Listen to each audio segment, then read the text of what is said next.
Oh, Yeah. okay.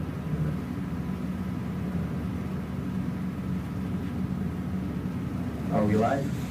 Is somebody looking for live? I think we are. I'll get started. نحمده ونصلي على رسول النبي الكريم. أعوذ بالله من الشيطان الرجيم. بسم الله الرحمن الرحيم. الحمد لله رب العالمين. الصلاة والسلام عليك يا سيد المرسلين، يا خاتم النبيين، يا شفيع المذنبين، يا أنيس الغريبين، يا رحمة العالمين، صلى الله عليه وسلم.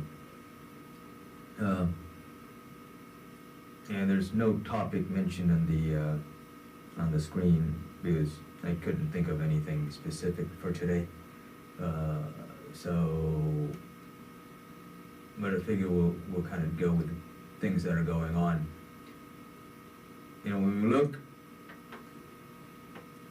at Rasulullah Sallallahu Alaihi Wasallam, he is perfection upon perfection, including perfection in foretelling us what is coming. You know, that is one of the duties of the prophets, and that's why they're known as prophets, is that they prophesize. They tell you what's coming. And of course, the greatest prophesization is when they tell us what's going to happen in the grave, what's going to happen in the hereafter, what's going to happen, you know, in the next world, and all of these things. Of course, knowledge of the and they prophesize things that are truly ilmul ghaib, which is knowledge of the unseen. You know, Allah subhanahu wa ta'ala, he says in Surah Jinn, Alimul ghayb fala yudhiru ala ghaybihi ahada. That Allah is the one who is the knower or the possessor of the knowledge of the unseen, and he does not share this with anyone. You know, and if he had stopped here, then it would be legitimate to say that, oh, no one has knowledge of the unseen except for Allah. But Allah subhanahu wa ta'ala doesn't stop here. You know, the statement actually continues. That's the end of that verse, but the verse is half of a statement, which continues with the rest of the verse, where he says, إِلَّا مَنْ ارْتَدَى مِنْ رَسُولٍ. You know, except for that messenger whom he has chosen. So, of course, Mustafa is Rasulullah Sallallahu Alaihi Wasallam. He is the chosen one. And so,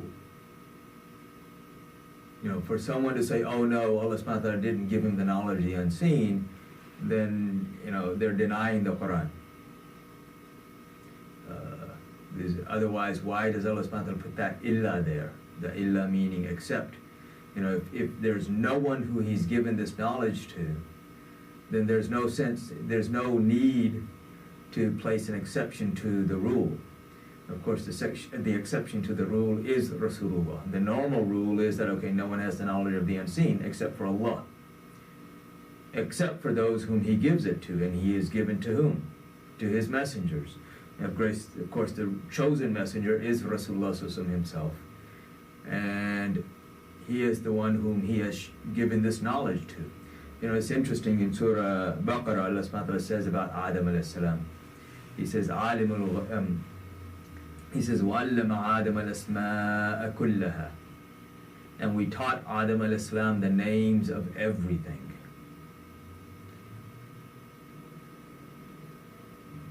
Of course, when Allah subhanahu wa ta'ala is teaching, he's teaching him the proper names of everything.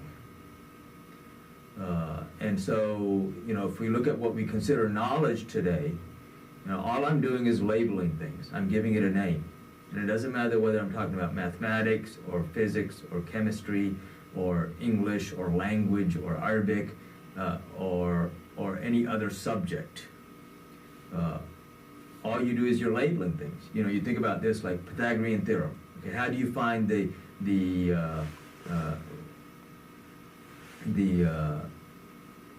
on a right triangle, how do you find the hypotenuse? Well, Pythagorean theorem. Well, what does that mean? That's a label. And of course, you know, when you understand the label, then you understand the meaning of the label. Which is also very interesting because these people have taken upon themselves to mislabel things. And this is part of the deception of Dajjal. is that they transfer labels. And this is why, we see this reversal of understanding, where wrong is right and right is wrong, because the labels have been switched, and people fall in for that deception. Of course, again, Allah subhanahu wa ta'ala is saying that He taught Adam al-Islam the labels of the names of everything, kullaha. So people don't have any issue with that. But then when you say Rasulullah sallallahu alaihi wasallam Allah subhanahu wa ta'ala has given him all the knowledge, because kullaha is all the names here. Asma kullaha is all the names for Adam al-Islam, and yet for Rasulullah sallallahu alaihi wasallam, say Allah subhanahu wa ta'ala gave him all the knowledge, and people, how could you say that?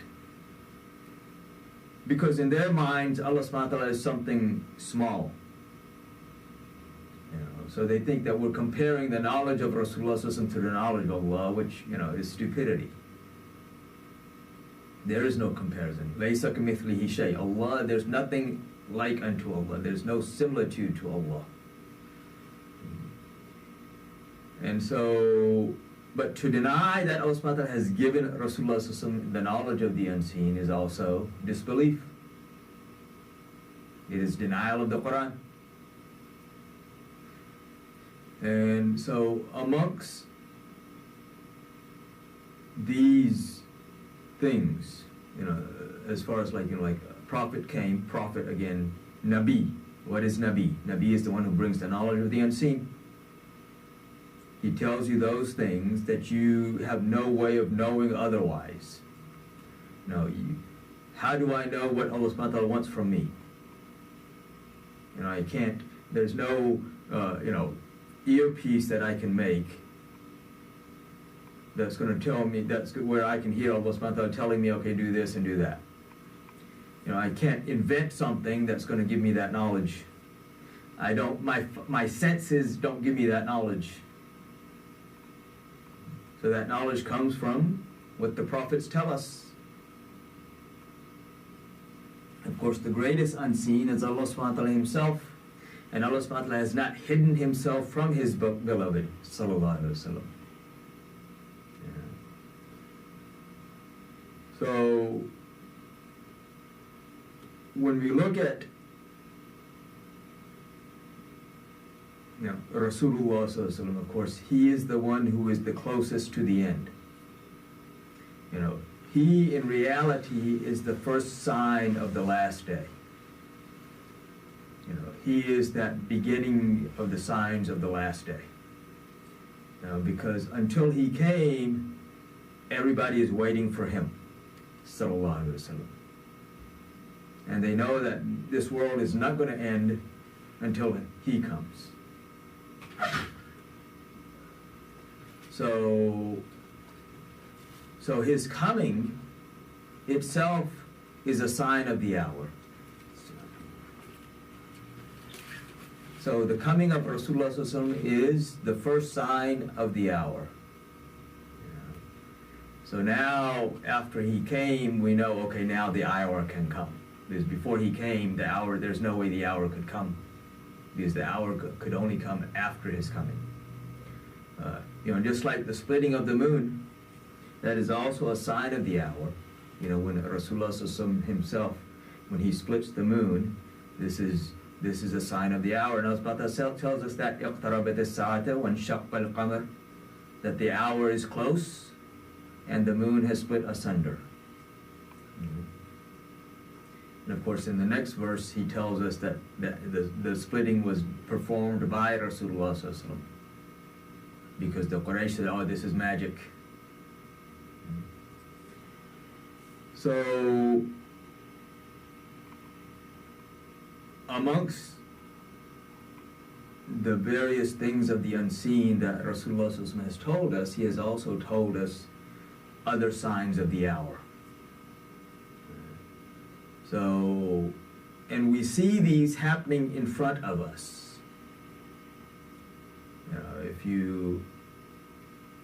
One of the signs of the hour is that the currency of Iraq will fall. and then the currency of Sham will fall, and then the currency of Egypt or Misr will fall. So we have seen Iraq's currency fall. We are currently seeing Sham's currency fall.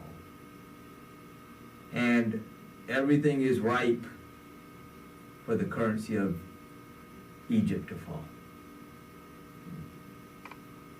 And he mentioned these things in that order. So, because nothing that comes from the lips of Rasulullah Sallallahu Alaihi Wasallam can be anything, that has that is doubtful. There is no doubt. If he said it, that's it. Exactly as he said it. You have a lot of people that, are so-called modern day prophets, according to, this new terminology, because they tell you, oh, this or that. Well, where are they getting their sources from? Either they're getting revelation from Shaitan, or they're using the revelation that Allah subhanahu wa ta'ala has sent to His messengers as their source.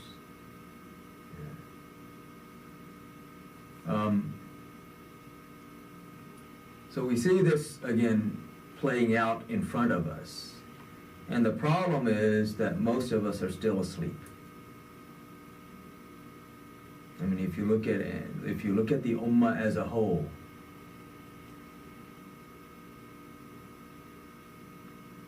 I mean, there's no true mindset or consideration for what is going on. Yeah, we get emotional, for a little while, and then the emotions settle down, and then it's back to usual, but again, if you look at the minor signs that Rasulullah Sallallahu Alaihi Wasallam has told us, because the first of the major signs is the coming of Imam Mahdi, and there will be 10 major signs. So the first of those is the coming of Imam Mahdi. Imam Mahdi won't come until after the Great War. People mistake, they think that this army that's going to come against Imam Mahdi, that's the Great War. That's not the Great War. That's not the Malhama. The Malhama will occur before that, which again, everything is pointing in that direction now. You look at all of these current events that are going on, everything's getting set for that to happen. And we're not talking for that to happen, even in the next decade, but even less than that.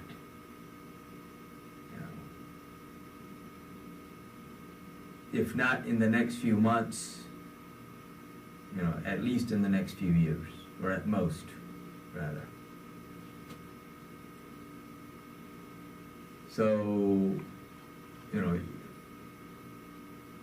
and when that happens, unfortunately, after the Malhama, when the coalition between the Muslims and the Romans will end, it will be devastating for the Muslims.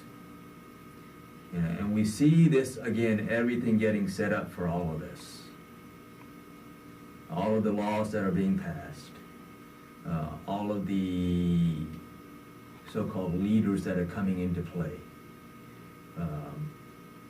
All of this is just on the verge of happening. And again, we are still asleep.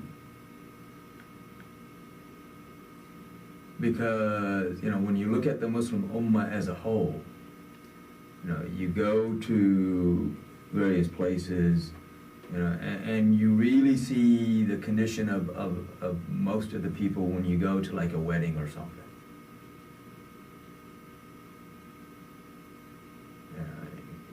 Just the lewdness, the immorality, the way weddings are conducted, the wastefulness,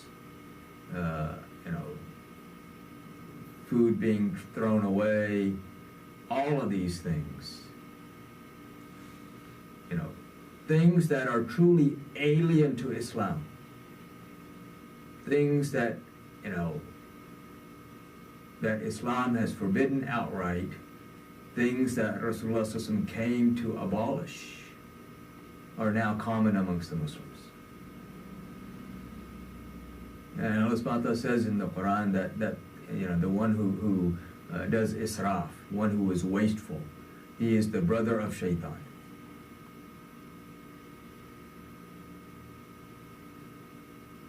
And again, this has become normal. No regard for anyone else. It's interesting, like one time this man, he came in front of Rasulullah sallallahu alaihi wasallam, and he was overweight. Had a big belly, overweight guy. And Rasulullah sallallahu alaihi wasallam places his blessed hand on the guy's stomach and says to him, he says, would this not have been better on someone else? And people think, a lot of people who don't understand what's being said, the assumption is, Rasulullah says, you should have been thin and somebody else should have been fat. And that's not what he's saying. What he's saying is, all this extra food you ate to get to this condition, would that not have been better on someone else? Someone who was in need, you could have eaten less and given that food to someone in need. So this is what he's talking about, that would this not have been better on someone else? And now, it's like, my wife went to a wedding in India. They had a buffet, right? That's, and, buffet opens up and everybody rushes there and to the big table that the food is, and taking the food and eating right there. Not even the decency to take your food and move on. And you have 20 or 30 different dishes, and everybody's going to take, as much of each thing as they would eat by themselves. So the plate, of course, is stacked up that way, and, they take a few bites and then they throw it away.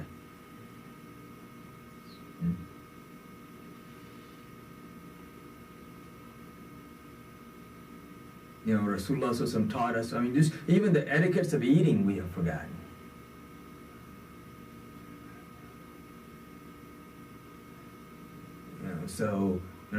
Again, this narcissistic world that we're in and that we've become. And this is, of course, these are things that have existed before, but not to the level that they are now. And social media, of course, has made this a million times worse. Because now everybody thinks that they are the center of the universe. And so,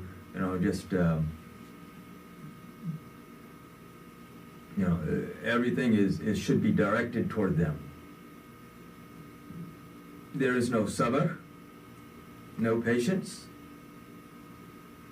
no hilm, no forbearance.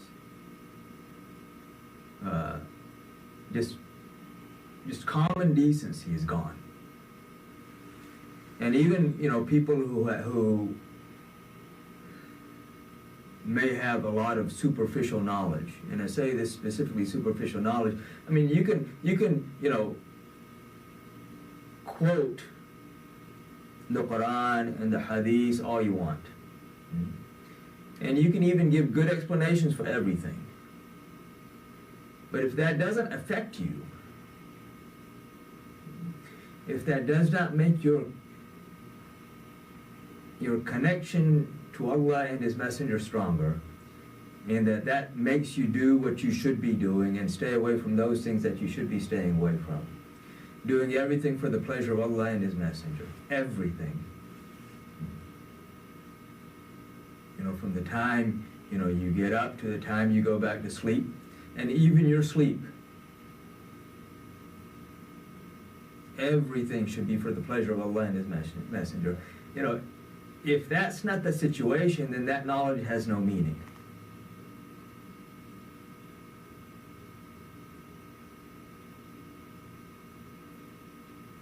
And this, again, is the condition of the Ummah in general.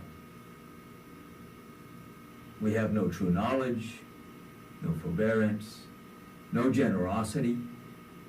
You know, even the generosity is just for show. You know, just so, you know, we get some, you know, you gotta do it and then you post it.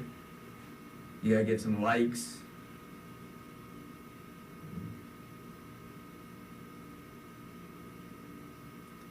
Part of eloquence also, and these, if you remember, these are the points that Imam Zain al-Abidin is saying in his khutbah in Sham, where he says that Ahlul Bayt have been distinguished with 6 characteristics, first of which was knowledge, then forbearance, generosity, and eloquence. Part of eloquence is speaking well. You know, like these days, you know, somebody, he can rap really good, but every other word is something foul. Yeah, the language flows very well, but it's not eloquence.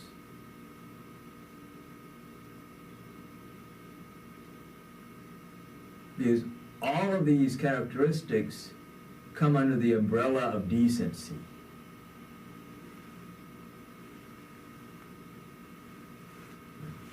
And then bravery. You know, we're all cowards. And we know it.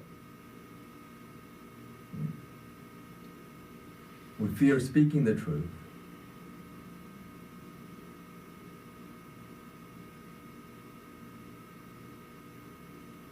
And of course, you know, we're in an environment where, you know, if you speak the truth, then you're considered a liar.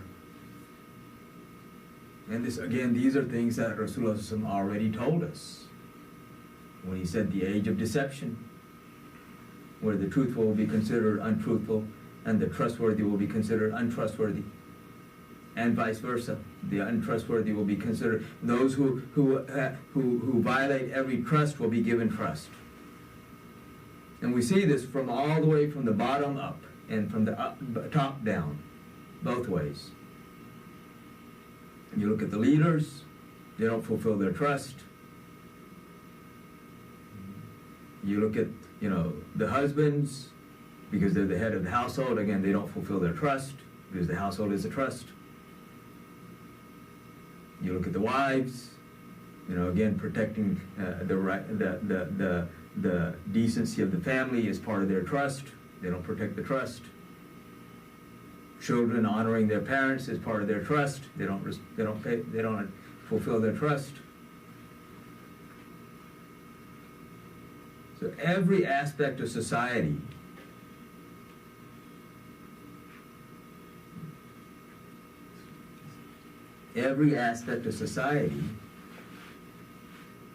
is violating their trust that Allah subhanahu wa ta'ala has given them.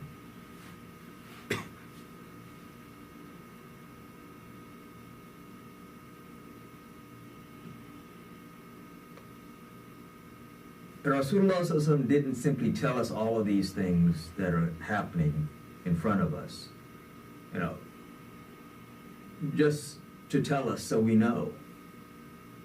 You know, he told us these things so that we'd be aware of them, you know, before they happened, and we would be able to protect ourselves from what's happening, to recognize the deception, to recognize all of this fitna, and understanding that these things are coming. One of the things he mentions about the Great War also, you know, because the Great War, which in essence, in some aspects has started, but the main part of it will be when the mountain of gold will be unearthed, you know, from the Euphrates, which will have dried, which is dried already. You know, if you look at the Euphrates in Iraq, it's dry. The Euphrates starts in Syria, actually starts in Turkey, comes through Syria and then into Iraq, and then out into the Persian Gulf. The origins, actually the true origins of the Euphrates and the Nile are at the 6th heaven. But Rasulullah said that the Euphrates would dry up and this mountain of gold would be found, and then you would have this war over that. So half of it's already occurred. It's just a question of the mountain of gold being found. But he also told us, you know, he said in that battle, 99 out of 100 will die. And because of so much bloodshed, no side will be able to claim true victory. You know, of course, everybody says, oh, we won, we won. After any battle, everybody says, oh, we won. But in that one, no one will be able to attain or claim true victory. But he also told us in the end, he said, don't be part of that battle. So again, he's telling us these things for our protection. Just like, you know, when Hudayfa bin Yaman, radiallahu anhu, he asked him, Ya Rasulullah, when he told him, because Hudayfa bin Yaman is very special amongst the companions. He's known as the keeper of the Prophet's secrets. He is the one to whom Rasulullah entrusted the names of the hypocrites. So, it's interesting with that aspect. Now I'll just go over that right quick. When they were on their way back from Tabuk, you know, there was an area where, you know, the part of the army was traveling in part of this valley. Rasulullah climbed up onto this mountain to go forward. And when they got there, there were 12 men whose plan was to basically knock or make the camel of Rasulullah unsteady so he would fall, you know, from this, basically from an edge of a cliff.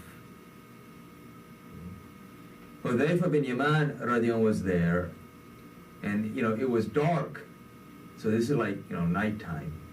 But Hudayfa radiallahu recognizes who they were. Rasulullah, of course, also knew who they were, but he did not give the names. He asked Hudayfa, did you recognize him? He said, yes. He said, then don't tell the names. So these are people who are marching in the army of Rasulullah. And then Rasulullah also told him the names of other hypocrites. So when people found out that Hudayfa knows the names, you know, Umar, he came to Hudayfa, and he said, give me the names.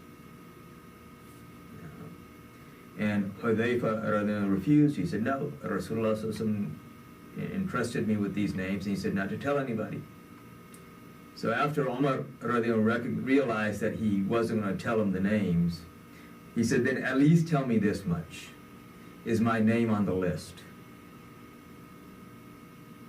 And he said, no, your name's not on the list. But also, during the time of Umar would not go to any Salatul Janazah because, of course, he's the Amirul Mu'mineen, so he needs to lead the Salatul Janazah. He would not go to any Salatul Janazah unless he saw Hudayfa there. Because he knew if Hudayfa is here, then this isn't a hypocrite. And one time he asked Hudayfa, are there any hypocrites in my administration? And he said, yes. So there was someone who Umar suspected, and he, you know, removed him from that position. So Hudayfa, you know, he says himself, he says that all of the other companions of Rasulullah would ask him about all of the good to come. But he would ask him about all of the difficulty to come.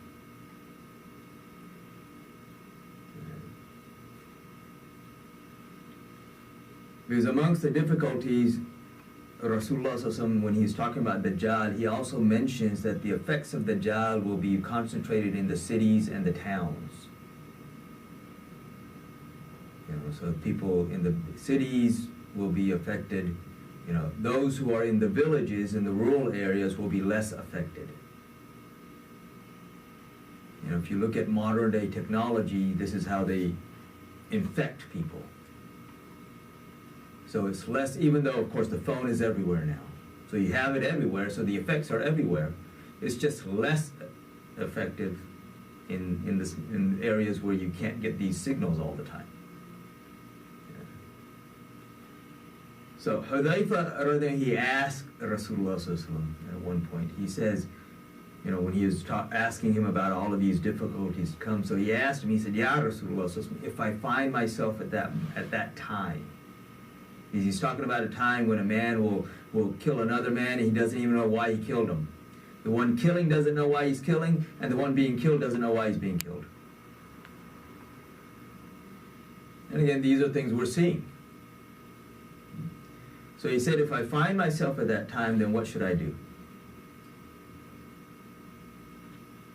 Now so Rasulullah tells Hudayfa that if you find yourself at that time, then if you have land, then you go and you stay with that land. You stick to that land. And if you have animals, you stay with your animals. Because it gets you away from society as a whole. Away from where all of this fitna is concentrated.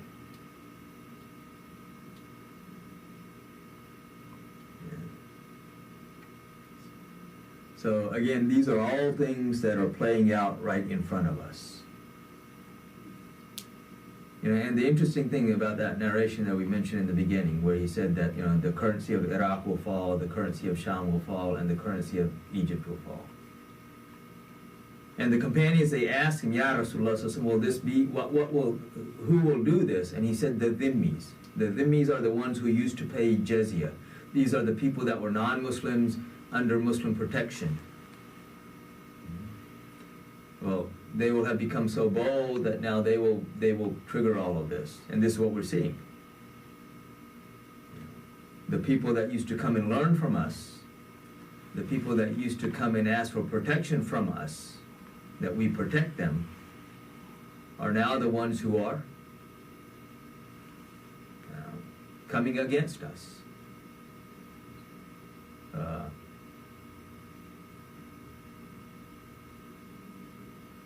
When Abu Ubaidah he conquered Sham, and at one point they had to leave a portion of Sham because they had to move their forces, and they had collected this jizya, which is basically a protection or a tax that the non-Muslims pay. Of course, these says, jizya, like it's something immoral. Well, you pay taxes here. You pay taxes everywhere in the world. And the taxes everywhere in the world are ridiculous compared to, what the Muslims, even the tax that the Muslims took from the non-Muslims. Of course, the Muslims don't pay jizya, Muslims pay zakat. So you still pay, it's just the form is different. In England, it's 50% tax? And even here, if you're at a certain tax level, it's close to 50%. Half of your hard work goes to them, for them to squander and put in their own pockets. Whereas the jizya is used on the people that are paying it for their protection and protection doesn't just simply mean protecting from the outside. Protection mean also making things good for the people. Yeah. So they had to leave part of Sham to go and deal with another threat. They returned the jizya that they had collected, because they could no longer protect the people. You literally had Jewish tribes crying because they were leaving. Because the Romans didn't treat them well. And this is the Byzantine Empire. Sham was under the Byzantine Empire before the Muslims came. And they were afraid that, if the Muslims leave, then we're going to end up back in that situation and we will be tortured again.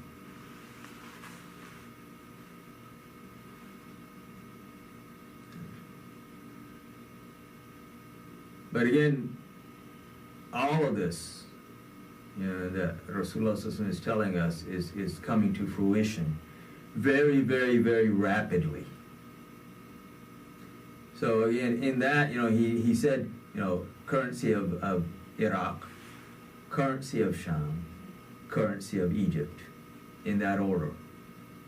So Iraq has already fallen, Sham has already fallen, Egypt is falling.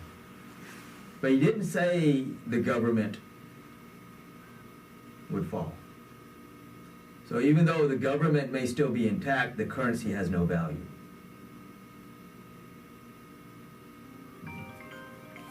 And this is interesting because if you look at one of the ways that they keep third world countries poor is that they give them IMF loans. And the first thing they do when they give you a loan is they devalue your money. So now you can never pay it back.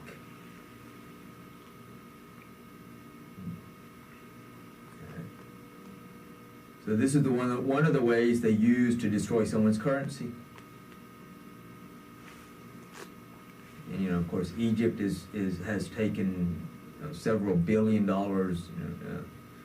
of loans from IMF. And the interesting thing about those loans that these governments take, even when Pakistan, when they take a loan from the IMF, half of it goes into the pockets of the rulers, and the other half the rulers still squander on other stuff anyway. Yeah. None of it goes to the people, or at least none of it goes to the common people. Let me put it that way.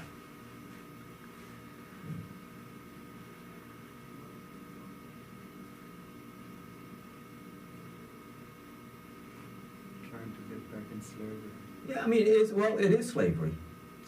So the thing is, people say, trying to get back. It's not a try. They've already done it. We just don't know it. That's the catch. Because if you're a slave and you're a slave and you're, that you're a captive, well, you're going to think about ways of getting out. How do I get out of this? How do I change this? Well, if you're a slave and you don't know you're a slave, you're never going to plan on getting out. They make harder rules, you can get out. Yeah. So if you look at the way they play the game, is, they get the economy artificially to go up. And then when everybody is invested in it, they pull the rug out from underneath everybody. So, all those people that thought, oh yeah, we're about to make it, suddenly now, well, you've got nothing left. And they do this every few years. This 2008. This one's overdue. It's about to come. Yeah. Even before 2008, what was that? 89, I think 89. Yeah, 89. Even there was one between that too. After that. So you have all of these times when they again, everything's good, and then suddenly it's gone. All right. And what do they do to get out of the crisis? They got to create another war, because that's how you make money. Yeah, and making money off of war is not a new thing. This goes back even before Caesar. This is how Caesar became Caesar. He was a general. How did he become so wealthy? He went and looted places.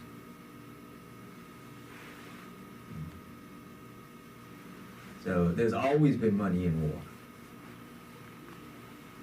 But that money comes at the expense of the common person. Which is very interesting. People like the atheists, one of their arguments against religion in general and against Islam specifically, because it's very interesting. You go online and you see all of these people like so and so, former Christian, now atheist, but he's not attacking Christianity, he's talking Islam. You were a Christian, you left Christianity for atheism, why don't you attack Christianity? No, he's going to attack Islam. All these guys are coming after Islam. But one of their arguments is, I'll give you more specifically, there's a journalist, Sam Harris. So He is Jewish by birth, but he's an atheist. He's an atheist who has no problem seeing Muslims being killed. But when he was asked if you had the choice and you could get rid of all of the rapists in the world or all of the religion in the world, what would you do? He said, I would get rid of all the religion in the world. And his argument was because you see how many people died in religious wars. See, religion is a bad thing, so people fight religious wars, so all these people die. This is the argument. So if I look at that objectively, and of course you see a lot of people when they hear, oh yeah, wow, religion has caused all these wars. And so many people died in these wars. Yep. So let's look at this objectively. If I look at religious wars from an Islamic perspective, from the time Rasulullah ﷺ immigrates to Medina Munawwar to the time that he passes, there are somewhere roughly about 83 battles. Okay. Some of them Rasulullah ﷺ took part in, some of them he did not. Okay. And some of them, are basically small skirmishes, but still. Okay. How many people total died in those 10 years? In the battles, or from the battles?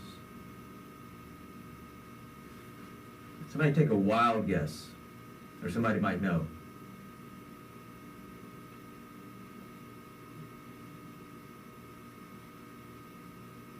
No, that's more than that. 1,018 or 20. In 10 years? 10 years. In the battles. In the battles. From 83 battles, 1,000, okay, 300 were Muslims who were martyred, roughly, and roughly 700 non-Muslims. Okay. Because the objective was not to kill people. The objective was to open the gates so that Islam could be known.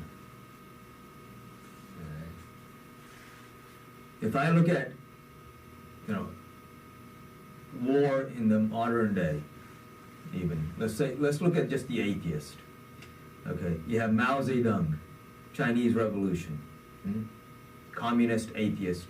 How many people died under his rule because of his policies? Roughly about 60 million people. 30 of them more direct. Okay. That's one man. Stalin. How many people? 14 million. Okay. Again, one man. Atheist, communist atheist. Pol Pot, Khmer Rouge, Cambodia. Only 3 million. Compared to the others, only 3 million. But it was 1/4 of the population of Cambodia that he killed. Mussolini, also atheist. So if you add all of them together, it's more than 100 million people, just 4 people, all of them atheist.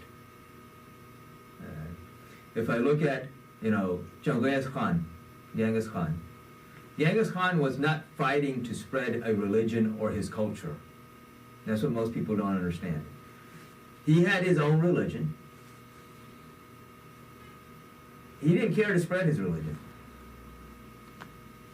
It was even forbidden for non-Mongols to learn his language. He wasn't spreading his culture either. He just wanted control. That's it. Roughly about 11 million people he killed. No.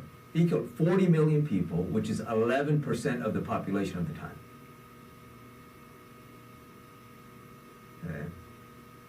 Yeah. Impressive numbers. I look at you look at World War I. World War I was not a religious war. It's political ideology. How many people died in World War I? They tell you 20 million people from the war, but if it was really 120 million. because of that war, you had the Spanish flu, which really started in Kansas here, and then spread. The only reason it became known as the Spanish flu is because Spain, which was a neutral country, was the only one talking about it. The other countries didn't want to talk about it because they were afraid it was going to demoralize the troops. All right. If World War I had not been going on, those kids in Kansas who had the swine flu that ended up being known as the Spanish flu, would not have joined the army and then shipped off and spread it all over the world. But 100 million people died from that flu over a course of, I think, 4 years.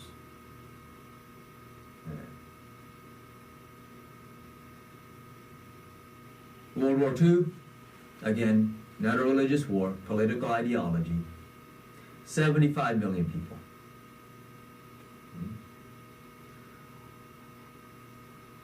You look at the Korean War, the Vietnam War, all of these are non-religious wars. These are all political ideologies.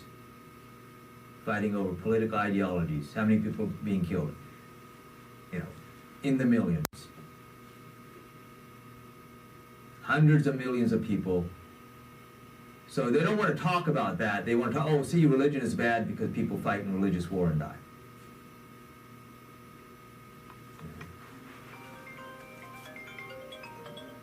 But, and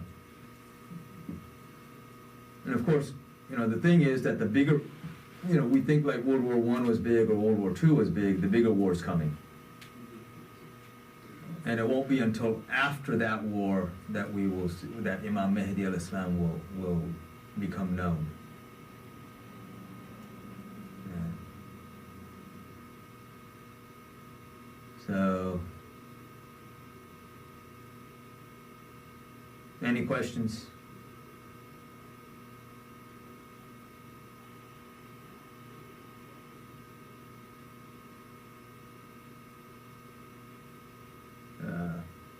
Yeah, inshallah, like I said at the beginning, I really didn't have a set topic today. But I think we'll end early today if there are no questions. If you start, you can. There are many books, that talk about the narrations of Rasulullah Sallallahu Alaihi Wasallam dealing with the signs of the hour. What's important to understand, though, when you're looking at those narrations is to understand the order, because a lot of people get things confused, and they assume that the Malhama is the war between, that this large army that's going to come against Imam Mahdi al-Islam, that's the Malhama, and that's not. The Malhama occurs before that.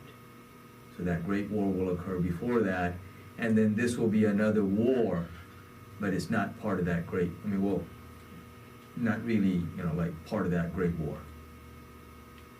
Okay? So, if there are no questions, inshallah, we'll end here. What are the 6 things you're saying Prophet Sallallahu Alaihi Wasallam told to Huzaifa? Or one you says be sincere, Oh, no. Yeah, so this is actually, Imam Zain al-Abidin, who is the son of Imam Hussein alayhi salam.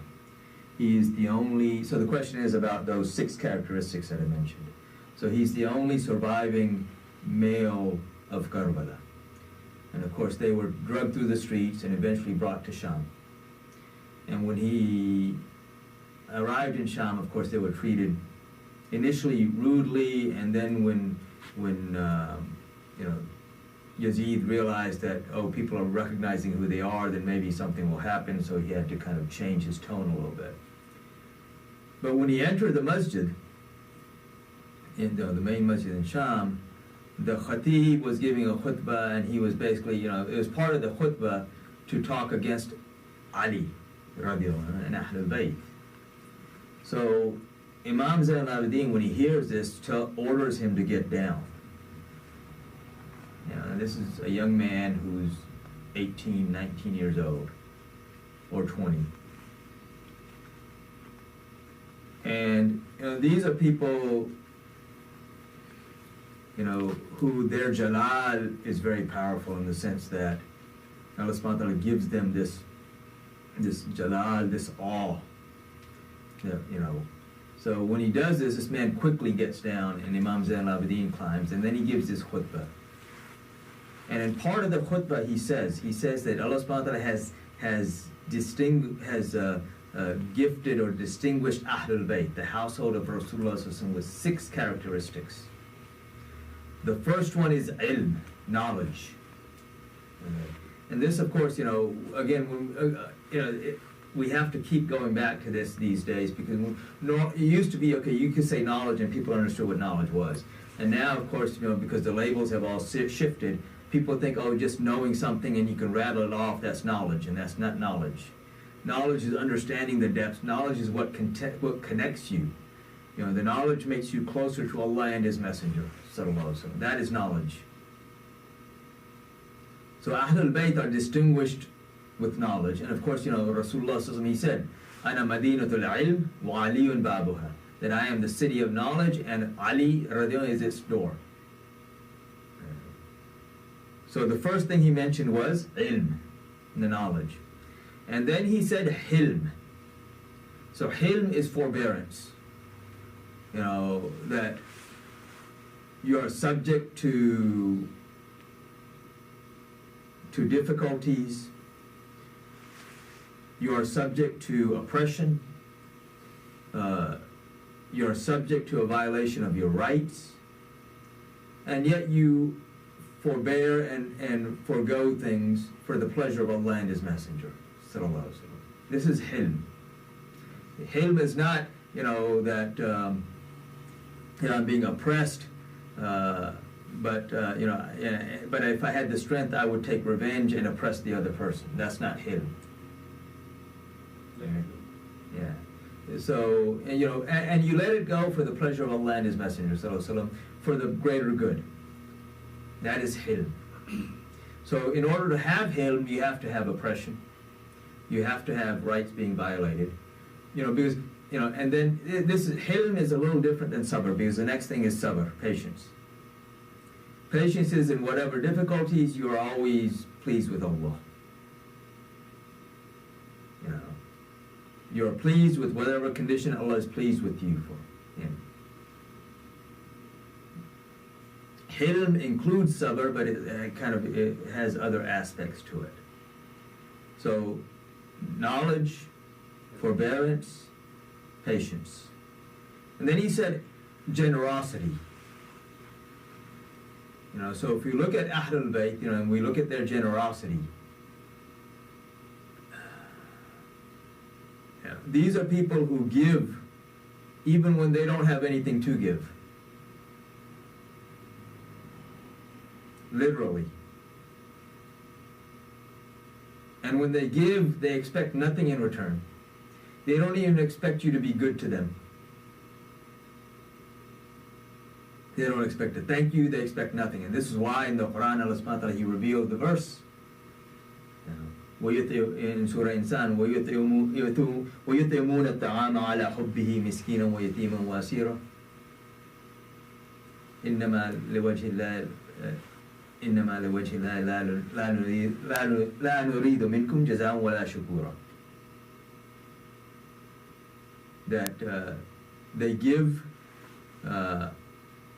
to miskeen, the poor, the orphan, and the captive, even when they themselves are in need. And they say that we do this for the wajh of Allah, for the face of Allah, which literally means the pleasure of Allah. And we don't expect anything from you, not even a thank you. This is their generosity.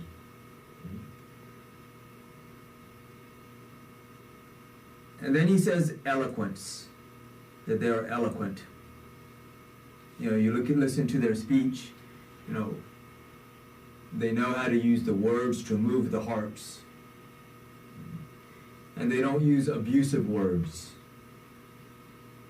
They might use harsh words, but that's different. There's a difference in using something very firm. And we see this with Sayyidina Ali Karamallah in the Battle of Siffin.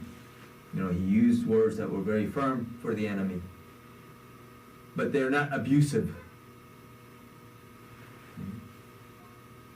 They're not,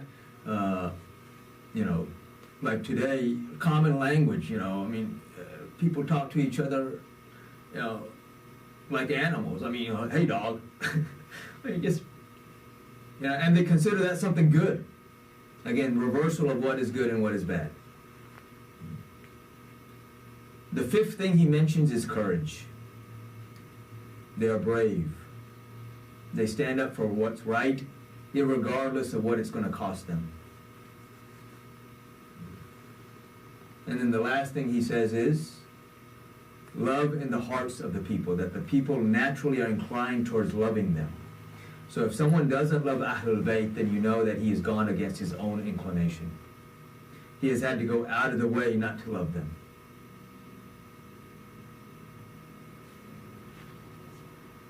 Yeah. Because the natural inclination is to love them. So inshallah we'll end here today. And may Allah subhanahu wa ta'ala fill our hearts with his true love and the true love of his beloved Prophet Muhammad sallallahu alaihi wasallam, his family, his companions, and all of those whom they love, and may he give protection and strength to our brothers and sisters in Gaza and Palestine and Sham and wherever the Muslims are being oppressed, in Kashmir and Sudan, and give them victory over their oppressors. The thing there is, people think, things are going to get better in Syria, things are not going to get better in Syria. Allah subhanahu wa ta'ala replaces one tyrant with another tyrant. People thought everything was going to get better in Libya. Things are not better in Libya. Syria, things getting better now. Yeah. No? There's just, you have what they call a honeymoon period until reality sets in. If it does get better, it will get better from a standpoint of everybody's spirituality will be gone, but superficially they will be comfortable. There are many ways of stealing the iman. The most effective way is you steal the iman, presenting it as Islam. And again, when you have someone that you know is wrong, then at least you know they're wrong. Now you have somebody who you think is right, leading you in a different path. It's the same thing like slavery, knowing you're a slave, or not knowing you're a slave but you are a slave. Yeah, because this is how they've enslaved the whole world under this riba system. And riba is not simply, paying interest to the bank. The riba encompasses many things. It's a whole subject in itself.